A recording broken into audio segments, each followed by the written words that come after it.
Welcome to this last day of KGC. I am live from Amazon Midtown, New York. Where are you, Dave?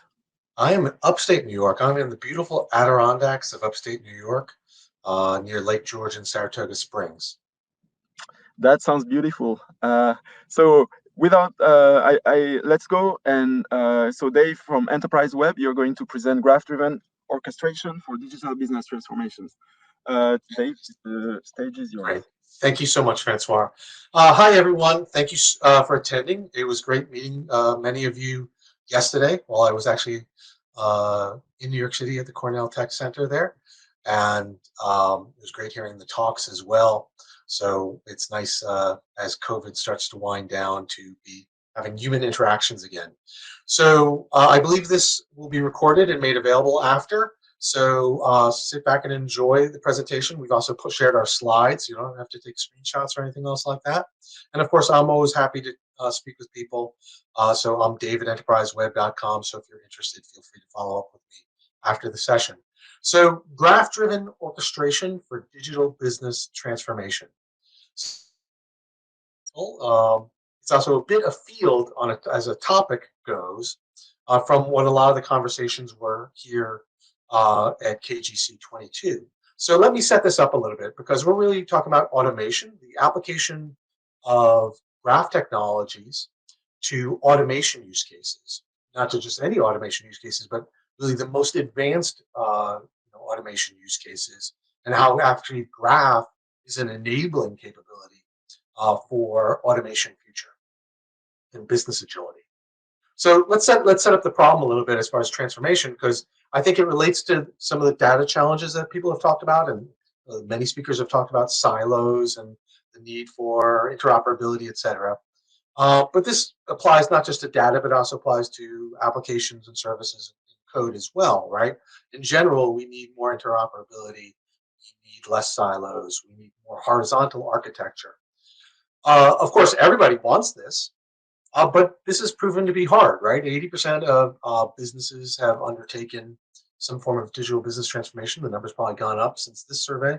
But success is proving to be elusive. And from conversations yesterday at the event, as well as conversations I've been having most recently with large enterprises and telcos, et cetera, they are still struggling with integrating and maintaining integrations with all of their endpoints. So the situation apparently is so bad that, and this is a pretty stunning figure, that 51% of developers and architects that are building cloud native platforms and solutions state that they want to find a new job. I mean, that's really an astounding figure, right? As to the level of frustration there is in the industry. That's because building complex distributed systems is fundamentally hard, right? Even before you get to the inherent complexity of a domain use case, the domain of distributed systems is a complex domain in and of its own right, and it needs to be respected. So let's set up a problem statement about that domain, right? So business operations are increasingly fragmented. I think we'd all agree. Applications themselves, not just data, applications have disaggregated from monoliths to services to microservices and now serverless functions.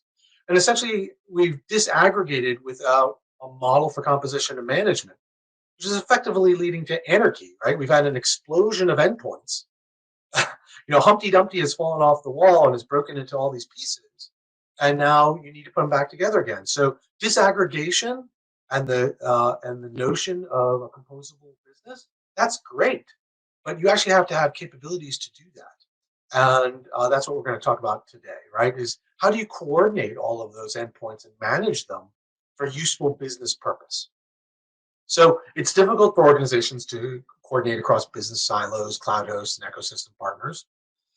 Graphs seem to be, a logical approach, right? Graphs are well suited for describing complex real-world scenarios. However, historically, and I'm generalizing, of course, graph has been limited to data visualization, analysis, and interoperability of data. And most of the talks have, and of course, there's been many advanced presentations talking about great technologies and great new capabilities in that regard as to data. But there's the other side of the coin, right? Data and code are two sides of the same coin. I don't think it actually benefits anyone to look at code as being an enemy or an alien to some sort of data pure world. Just as it doesn't make sense, just as Aura noted that it makes no sense to have dogmatic distinctions between labeled property graphs and semantic web. It makes no there's no benefit in having dogma when we're talking about distributed systems engineering. So our company has pioneered the use of graphs to model behavior as well as data in order to support agile integration and automation across applications, services, cloud hosts, networks, and business devices. That's inclusive of data, right? But it's data and code, right? We need to connect them all so we can contextualize our business functions, right? We want that data, we want that metadata, because we want to enrich and customize our behavior so we can personalize user experiences, optimize transactions, and synchronize operations, right? So we have a no-code platform that makes it easy to rapidly model complex distributed operational domains as graph knowledge bases, as an enterprise web. So you can actually think of this as sort of early AI, right? Expert systems, right? We're using graph knowledge base in now a very modern cloud native, edge optimized context to do low latency, high performance middleware effectively to support the needs of modern applications wherever they may run, on premise at the enterprise, at the core of the network, a data center, or at the edge. Wherever applications need to run, you need this kind of dynamicity. So enterprise web, this domain model is almost like a DSL, is providing an umbrella abstraction, but of course it's graph connected, so it's flexible, extensible, and adaptable. But it's providing a unified interface over all these diverse and distributed elements, right? For weaving distributed data and functions into a common logical view with aggregated system-wide entities and an index catalog of everything, right? So I can go into a catalog and I can find all my data sources as well as my application packages, my connected, I can find endpoints that might represent Amazon Web Services, cloud, or Google Cloud Platform, or IBM. I could find whatever type of object it is.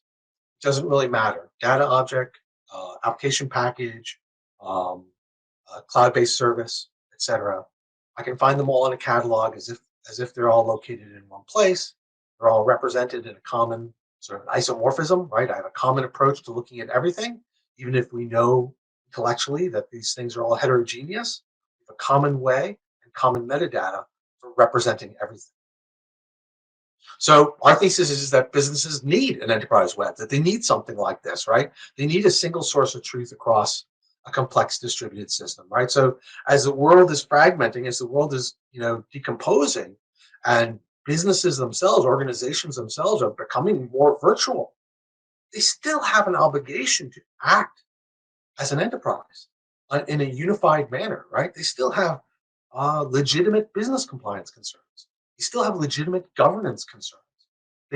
Still have legitimate optimization and productivity concerns. So it's not about recreating a monolith in the cloud. It's about actually acting, creating virtually centralized logical views and policy-based management and coordination across what is a complex distributed system, making it easy for people to participate and for human clients and system clients to participate without tightly coupling to that system.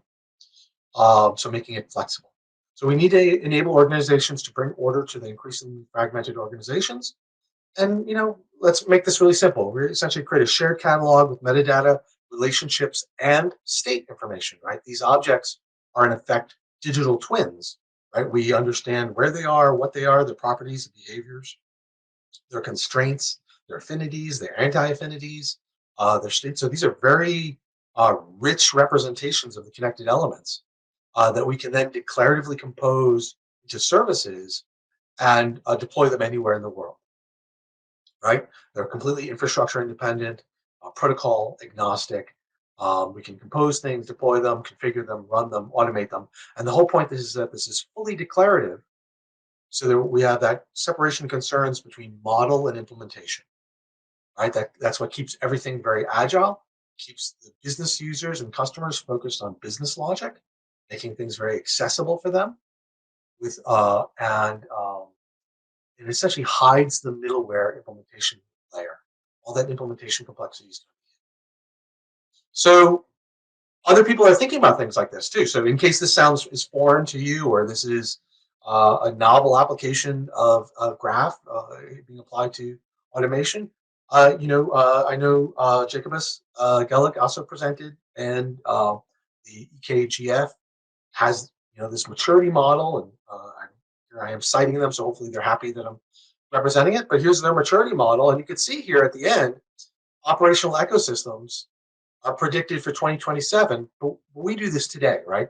This fusion of knowledge graphs and business processes integrated into core business operations.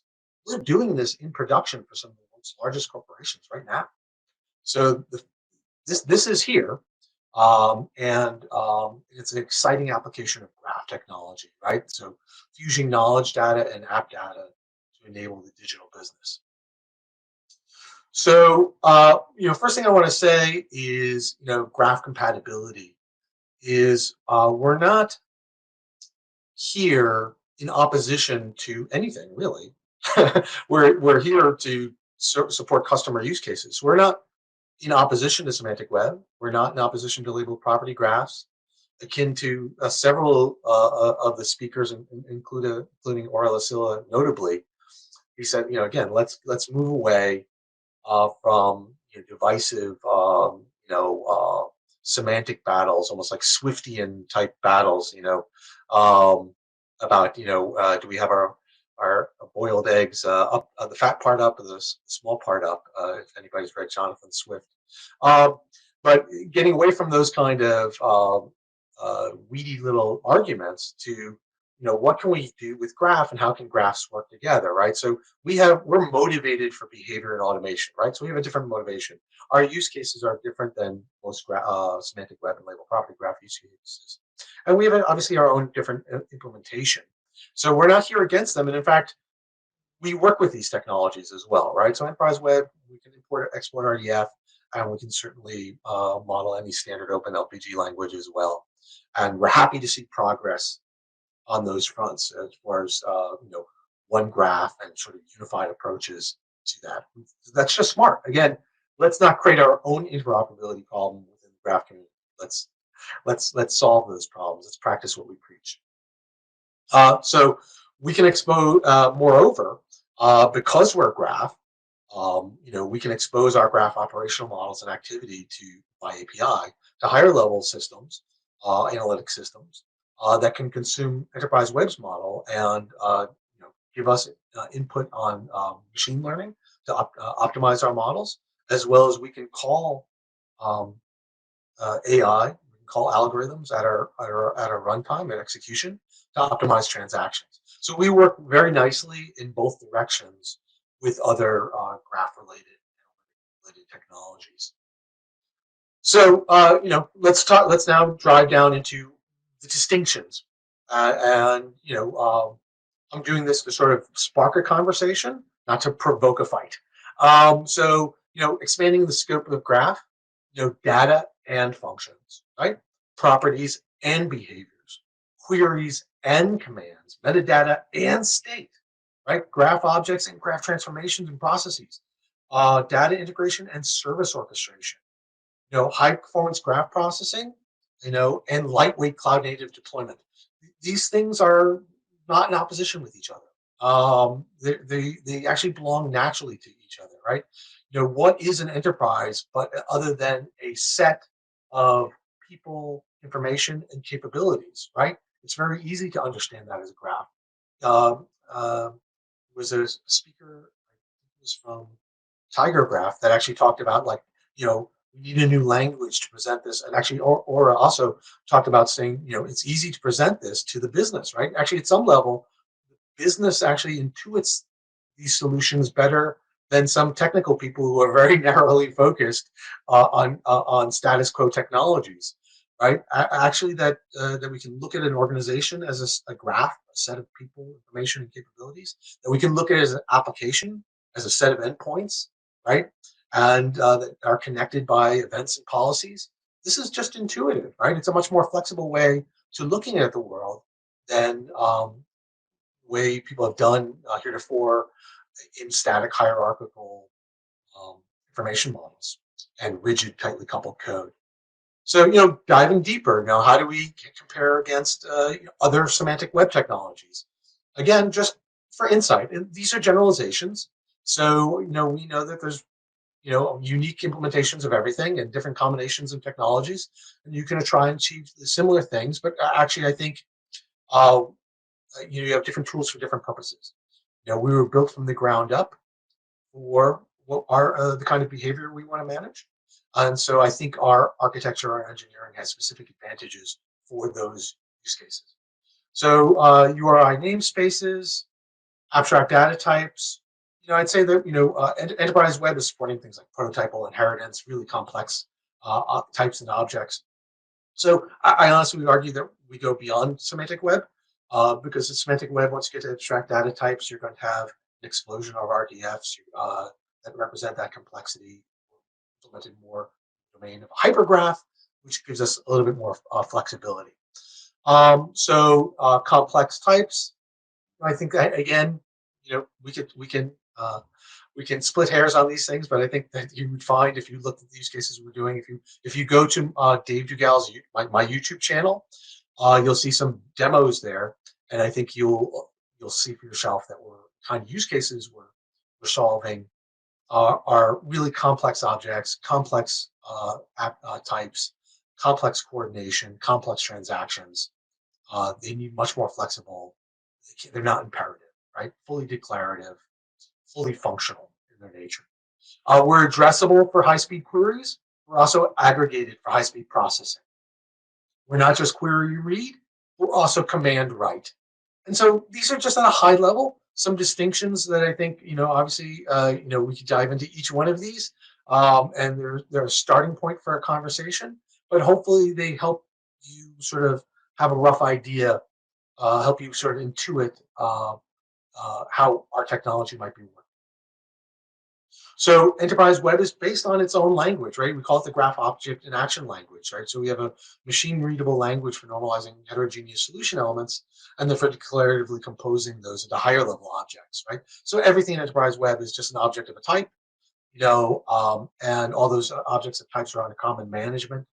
So, we're applying a lot of computer science first principles here, really standing on the shoulders of giants. And we go back to, the old school, the 60s, 70s, where a lot of this work was foundationally conceived, at least as thought experiments, and we're just implementing it in a cloud native modern context. So, what's interesting about this language is it's really a unifying language in and of itself because we're not, as I mentioned, we're modeling properties, behaviors, dependencies, and constraints. So we're actually modeling not just a domain. We're not just modeling objects. We're not just a DSL. We're not just an object language. We're actually modeling the interfaces, modeling configurations, and we're modeling workflows in a single language, and it's all graph, right? Everything is graph. It's graph all the way down, right? There's nothing but graph, and because of that, we get hyper efficiencies. So very small footprint, a very elegant design. We're down to 50 megabytes. 50 megabytes that can deploy anywhere. We can deploy onto a phone.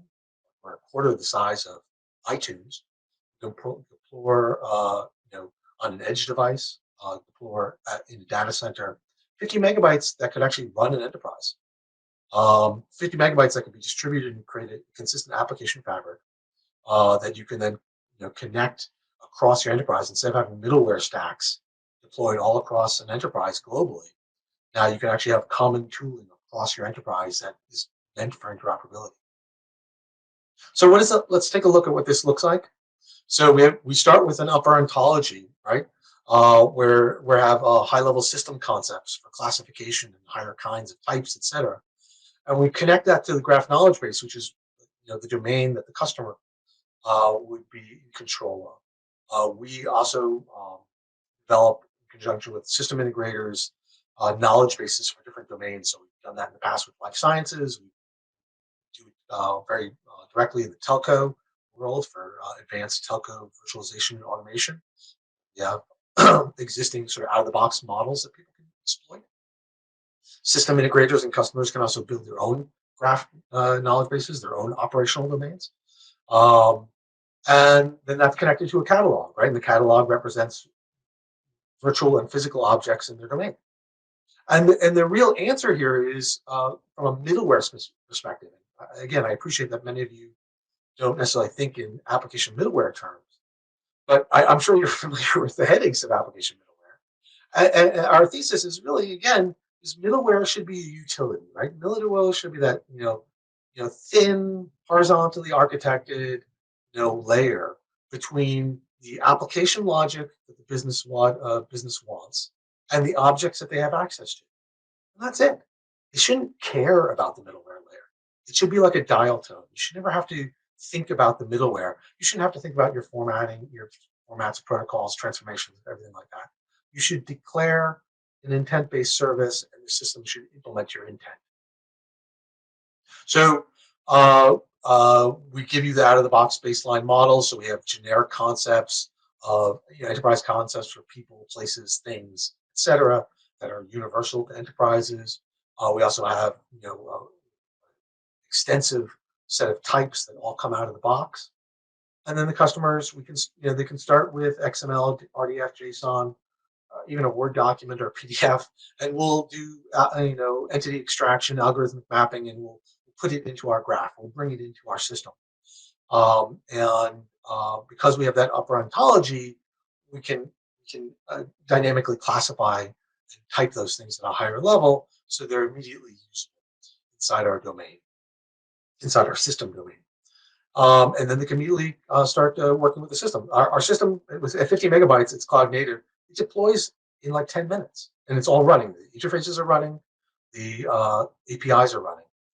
So the system's fully usable in 10 minutes. Customer could actually start onboarding things immediately. Set some initial security parameters and permissions.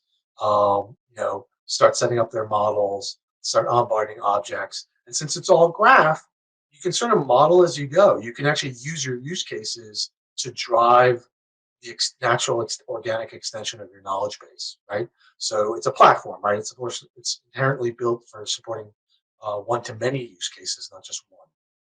So the architects can manage the knowledge base on an ongoing basis. It's all version controlled, etc. And then IT teams can onboard solution elements. And now you get to what's called the capabilities architecture, right?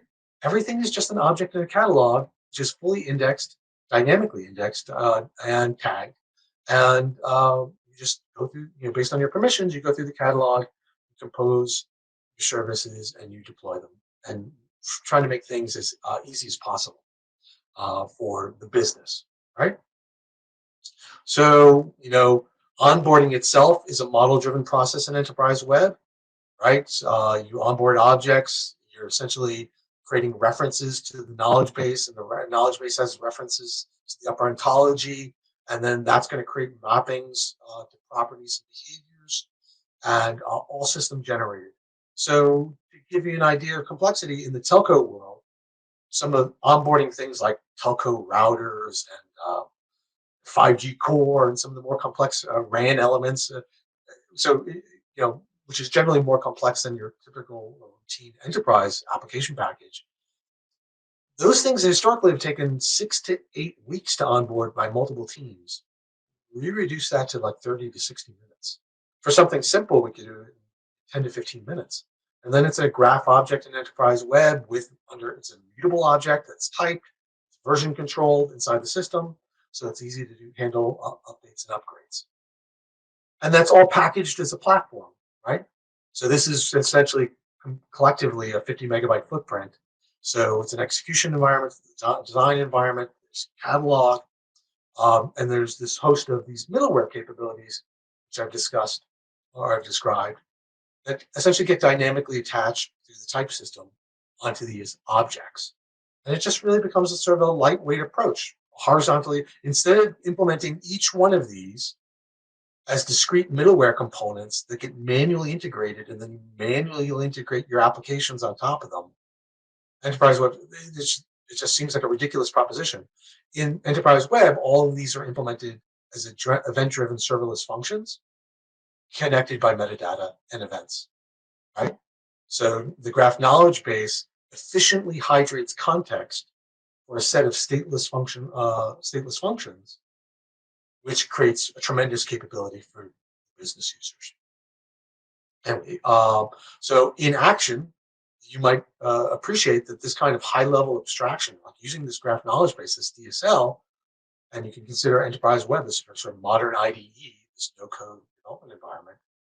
Well, abstraction enables programmability. So we have all these logical objects representing elements at different layers of, the OSI stack, or physical, right? The application layer, the resource layer, the network layer. Wherever these things actually physically reside, we have logical representations of them, which are composed of services, and that allows us to do end-to-end orchestration. We can deploy things at any layer. We can then pull up the state and telemetry from any layer, and we can push down configurations. So this gives us an extreme automation scenario, all 100% driven by graph, right? And essentially, we're using data flow processes for single connected workflows to drive all this automation, right? And data flow processes can be represented as graphs, right? So it's all just graph and enterprise web, right? So closed loop automation, right? We observe events, interpret them through the models. The models help us orient ourselves to what's going on in the event. That helps us to drive automated decision making, and then take action using graph-based processes to enable whatever the declared policies told us to do. And I'm moving very quickly in the time that's allowed, but that's how graph programming, driving autonomic control loops, for the digital business, which was the original title of the talk. So bring this back to something you might know. This lifecycle information model by Tolk is for the most part, the world is stuck down here at level 2 of syntactic interoperability, and we need desperately to move higher. But I would argue it's beyond semantic interoperability, and it's into the pragmatics, right? Semantics are about meaning, but the pragmatics are about context. And once you have context, then you can support things that are dynamic. And so it's about moving up the stack to drive automation, right? Because this is logically, what we're doing is the logical extension of graph technology. And so I thought people might appreciate that document. There are a whole bunch of talks and documents online, including articles. So this deck is available. I think it's already probably been shared by the good people KGC22 and Francois and Thomas and company. So I should thank Francois, Thomas, Joaquin, Hazel, everyone at KGC who helped us with this talk, as well as all the attendees. Thank you all for your time. I hope this is compelling to you. Again, I appreciate that I am representing maybe something that's different, but hopefully it is nonetheless interesting.